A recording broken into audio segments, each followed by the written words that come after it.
Hi friends, welcome to Homemaking Mantra. This is Shanti. Welcome to Daily Vlogs. ఒక చిన్న update ఇచ్చానండి రీసెంట్గా, మళ్ళీ ఒక రిమైండర్ లాగా ఇస్తున్నాను. Wednesdays, Saturday and Sunday videos రావు, మిగతా 4 days వస్తాయి. అండ్ లేటర్ నేను రెగ్యులర్ చేయడానికి ట్రై చేస్తాను. నేను ఎలోన్ టైం, మీ టైం కావాలి అని అనుకున్నప్పుడు ఎవడే సుబ్రహ్మణ్యం సినిమా చూస్తూ ఉంటాను. ఇది ఎన్నిసార్లు చూసినా నాకు మాత్రం బోర్ కొట్టదండి. కొంచెం ఏదైనా లోగా ఫీల్ అయినా, మూడ్ బాగోపోయినా, మూడ్ స్వింగ్స్ ఉన్నా ఈ మూవీ చూశాను అని అంటే అసలు లిటరల్లీ నేనైతే సెట్ అయిపోతా అనమాట. అంత ఇష్టం నాకు ఈ మూవీ అంటే. స్ట్రాబెర్రీ సీజన్ వచ్చేసింది. మాకు ఇక్కడ స్ట్రాబెర్రీ క్రాప్ లేదు, కానీ ఐ థింక్ ఫ్రమ్ మహాబలేశ్వర్ వస్తూ ఉంటుంది. అండ్ వేరియస్ ప్లేసెస్లో రావటం వల్ల కొద్దిగా ఎక్స్పెన్సివ్ ఉన్నా సరే, ఎప్పుడైనా మంచి డీల్లో ఉన్నప్పుడు లేకపోతే తినాలి అనిపించినప్పుడు ఖచ్చితంగా తెప్పిస్తూ ఉంటాను అనమాట. ఎందుకంటే లైక్ ఒక 6 స్ట్రాబెర్రీసే 200 రూపీస్ అట్లాగా ఛార్జ్ చేస్తూ ఉంటారు. కానీ అప్పుడప్పుడు ఇవి ఎంజాయ్ చేస్తే మాత్రం చాలా చాలా బాగుంటుంది అనమాట. దట్టు రీసెంట్గా ఈ యూకేలో కప్లో ఒక స్ట్రాబెర్రీస్ అండ్ చాక్లెట్ వేసి అట్లా డిజర్ట్ లాగా సర్వ్ చేయడం అనేది బాగా వైరల్ అయిందనమాట. సో అది ట్రెండింగ్లో ఉందని ఎంతోమంది ట్రై చేస్తూ ఉన్నారు. అండ్ నేను కూడా మొన్న షార్ట్ ట్రై చేసాను, మీరు చూసే ఉంటారు.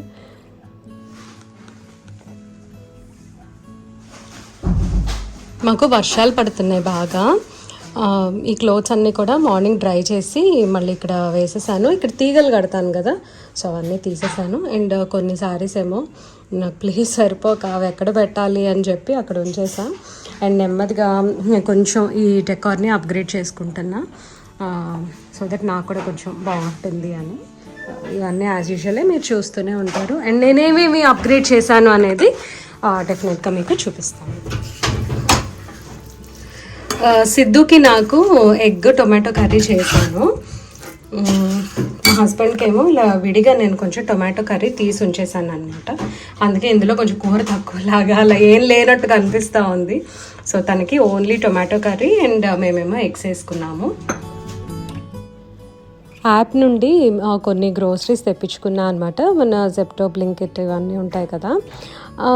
ఈ మధ్య లైక్ బయటకి ఎక్కువ వెళ్ళట్లేదు. అండ్ దట్టు మా ఇంటి దగ్గర ఒక గ్రోసరీ షాప్ క్లోజ్ అయిపోయింది. సో అందుకని నేను ప్రస్తుతం అయితే కంట్రీ డిలైట్ నుంచి కూడా తెప్పించుకున్నాను అనమాట. ఇది చూడండి, మార్నింగ్ యాక్చువల్లీ మా పాలపై పాలు పోయట్లేదు. సో కంట్రీ డిలైట్లో మిల్క్ ఆర్డర్ చేసేటప్పుడు కొన్ని గ్రోసరీస్ కూడా ఆర్డర్ చేసా. ఇవాళ నేను అసలు బ్లాగ్ చేయడానికి నాకు ఎక్కువ కంటెంట్ కూడా లేదండి, ఎందుకంటే ఫుల్ ఇల్లు సర్దుకుంటా ఉన్నా అనమాట. ఇవాళ కారం తీసుకున్నాను. ఈ కారం వచ్చేసరికి సంబార్ కారం అత్తయ్య గారు ఇస్తూ ఉంటారు, ఎప్పుడు షేర్ చేస్తూనే ఉంటా కదా. ఇది ఇలా ఫ్రిడ్జ్లో పెట్టేసి ఉంచుతా అనమాట. ఇది వచ్చేసరికి నాకు ఒక 1.5 months అట్లా వస్తుంది. అమ్మిచ్చే కారం ఏమో బాగా కారంగా ఉంటుంది, అత్తయ్య గారు ఇచ్చేది మాత్రము కొంచెం లైట్ కారం అనిపిస్తుంది అనమాట. మరి ఎక్కువ ఘాటుగా అలా అనిపించదు. అది మిరపకాయలు సెలెక్ట్ చేసుకునేటప్పుడే అట్లా ఉంటుంది. యాక్చువల్లీ ఇది మిరపకాయలు సెలెక్ట్ చేసుకునేటప్పుడే అట్లా ఉంటుంది, తక్కువ కారము ఎక్కువ కారం అట్లాగా. అమ్మ వాళ్ళు గుంటూరు చిల్లీస్ తీసుకుంటారు, అది ఫుల్ కారం ఉంటుంది అనమాట. అత్తయ్య గారు వాళ్ళు ఏంటంటే హైదరాబాద్లో తీసుకుంటారు, అవి గుంటూరు చిల్లీ అని ఇస్తారు కానీ కంపారిటివ్లీ కొంచెం తక్కువ కారం ఉంటుంది. ఇలా ఫ్రిడ్జ్లోంచి తీసినప్పుడు మాత్రం చల్లగా ఉంటుంది కదండి, కొంచెంసేపు ఇట్లా ఓపెన్గా ఉంచేసేయాలి. ఒకవేళ ఓపెన్గా ఉంచడం ఇష్టం లేకపోతే అట్లీస్ట్ ఇట్లా అయినా సరే ఉంచితే ఎక్స్ట్రా మాయిశ్చర్ అది ఎస్కేప్ అవుతుంది. తర్వాత మనం క్లోజ్ చేసుకుంటే కారము పాడవకుండా ఉంటుందన్నమాట. అదే ఇట్లా చల్లగా ఉన్నది డైరెక్ట్గా కంటైనర్లో వేసి మూత పెట్టేస్తే అందులో ఉన్న మాయిశ్చర్ అట్లాగే ఉండిపోయి స్లోగా గడ్డలాగా అయిపోయి తడితడిగా ఒకలాంటి వెట్ స్మెల్ లాగా వచ్చి పాడైపోతుంది అనమాట త్వరగా.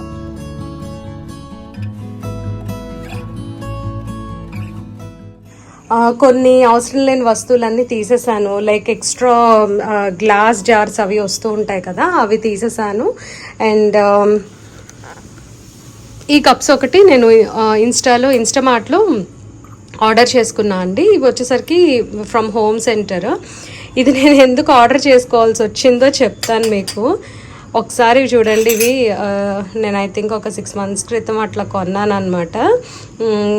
ఇదంతా సరిగ్గా వాష్ చేయట్లా మా మెయిడ్. తను ఫాస్ట్గా చేసి వెళ్ళిపోతుందా, ఇక్కడంతా ఒకలాగా బ్రౌన్గా వచ్చేస్తుంది. ఎవరికన్నా మీరు కనిపిస్తుంది కదండి, ఇక్కడంతా బ్రౌన్గా ఉంటుంది.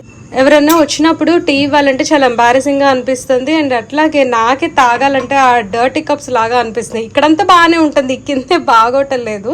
సరే అవి వాష్ చేసి నీట్గా ఒకరోజు పక్కన పెట్టేయాలి. నేను డైలీ యూస్కి అని చెప్పి తనకి వాష్ చేయడానికి ఈజీగా ఉంటుందని చెప్పి కప్స్ తెచ్చా. అడిగిందనమాట తను నన్ను, ఏంటక్క ఇలా సాదాగా ఉన్నాయి తెచ్చావు అని. అంటే ఇదిగో నువ్వు వాష్ చేసే విధానం వల్ల నేను ఇలా తెచ్చుకోవాల్సి వచ్చిందంటే నవ్వుతుంది తను. అవును నేను ముందే ఎక్స్పెక్ట్ చేశాను అని.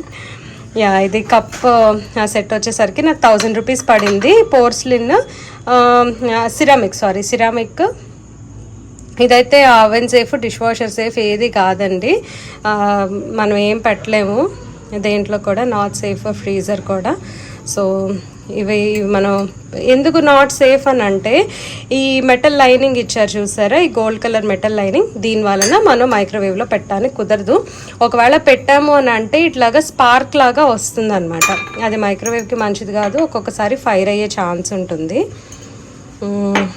సో అవి నాకు ఈ కప్స్ అయితే నాకు చాలా క్యూట్గా అనిపించాయి, బాగున్నాయి.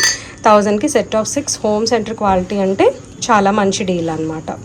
వీగన్ మార్ష్మెల్లోస్లో నాకు వనీలా దొరకలేదు, సో అందుకని ఇవి ఒకటి తెప్పించాను ఫర్ హాట్ చాక్లెట్ అనమాట. ఇది చూసారంటే ఇప్పుడు వింటర్ కదా, హాట్ చాక్లెట్ సీజన్. కంపల్సరీ నేను చాక్లెట్ తెచ్చుకొని రైట్ ఫ్రమ్ స్క్రాచ్ చేస్తూ ఉంటా. సరే ఇప్పుడు హాట్ చాక్లెట్ మిక్స్ దొరుకుతుంది కదా, అసలు ట్రై చేద్దాము అని చెప్పి నేను ఇది తీసుకున్నా. ఎందుకంటే చిక్లో క్యాఫేలో నాకు చాలా నచ్చుతుంది అనమాట hot chocolate. The best hot chocolate అంటే మనకి చిక్లో క్యాఫేలో దొరుకుతుంది. సో ఇది వచ్చేసరికి కంట్రీ డిలైట్లో మార్నింగ్ మిల్క్ ఆర్డర్ చేస్తా కదా, దాంతోపాటు నేను బాగుంటాయేమో అన్నట్టుగా ఈ కాజు పిస్తా కుకీస్ ఆర్డర్ చేశాను. ఇవి బాగానే ఉన్నాయి. ఈ డేట్స్ లడ్డు అయితే ఫ్రీక్వెంట్గా ఆర్డర్ చేస్తున్నాను. ఇవి చాలా బాగుంటున్నాయి అనమాట. And first time fruit and nut muesli తెప్పించాను. యాక్చువల్లీ వీళ్ళ దగ్గర ఒకసారి దోశ బ్యాటర్ కూడా తెప్పించా, కానీ నాకు అసలు నచ్చలేదు అనమాట అది. సో అది అండ్ బ్రౌన్ షుగర్ ఇవి నేను ఫ్రమ్ కంట్రీ డిలైట్ తెప్పించుకున్నా. ఇంకా ఇవన్నీ సర్దేవి ఉన్నాయండి. నెవర్ ఎండింగ్ స్టోరీ లాగా ఉందన్నమాట ఇవాళ నా సర్దటము. అండ్ ఇఫ్ యు సీ ఇదిగోండి, ఇక్కడ మొత్తం క్లోత్స్ అన్నీ పడున్నాయి. ఇవి మొత్తం ఇప్పుడు మడత పెట్టాలి. మాకు వర్షాలు రావటం వలన ఇంకా నాకు తప్పట్లేదు అనమాట. ఇంట్లో మళ్ళీ ఇప్పుడు ఒక లోడ్ వాషింగ్ మెషిన్లో వేసి ఇక్కడ తీగలు కట్టేసి ఇక్కడ తీగలు కట్టేసి ఆరేసేయాలి. సో ప్రస్తుతం నా పని అయితే ఇట్లా ఉంటుంది. ఏమో ఇవాళ అసలు అట్లా అయిపోయింది. కిచెన్ అంతా కూడా ఒకసారి క్లీన్ చేస్తూ ఉంటే చాలా రిఫ్రెషింగ్గా అనిపించింది. అండ్ కొన్ని కిచెన్ ఐటమ్స్ కొత్తవి యాడ్ చేశాను. ఫర్దర్ వీడియోస్లో డెఫినెట్గా షేర్ చేస్తాను అవి, ఎందుకంటే ఇంకా కొన్ని రావాల్సినవి ఉన్నాయన్నమాట. ఆ కొంట అనేది నెవర్ ఎండింగ్ స్టోరీ. సో ఇంకా పడుకుంటున్నా, రిలాక్స్ అయిపోయానండి. అనంత ప్రయాణం సదృశ్య గారి బుక్స్ నేను ఇంతకుముందు చెప్పాను కదా మీకు, అది 3rd part చదువుతున్నాను. చాలా చాలా బాగున్నాయండి ఆవిడ 2 బుక్స్ కూడా. సో దీంతో వీడియో ఎండ్ చేస్తున్నా అండి. ఈ వీడియో మీకు నచ్చినట్లయితే తప్పకుండా లైక్ చేయండి, కమెంట్ చేయండి, ఛానల్కి సబ్స్క్రైబ్ చేసుకోండి. Thank you for watching. Thank you for your time.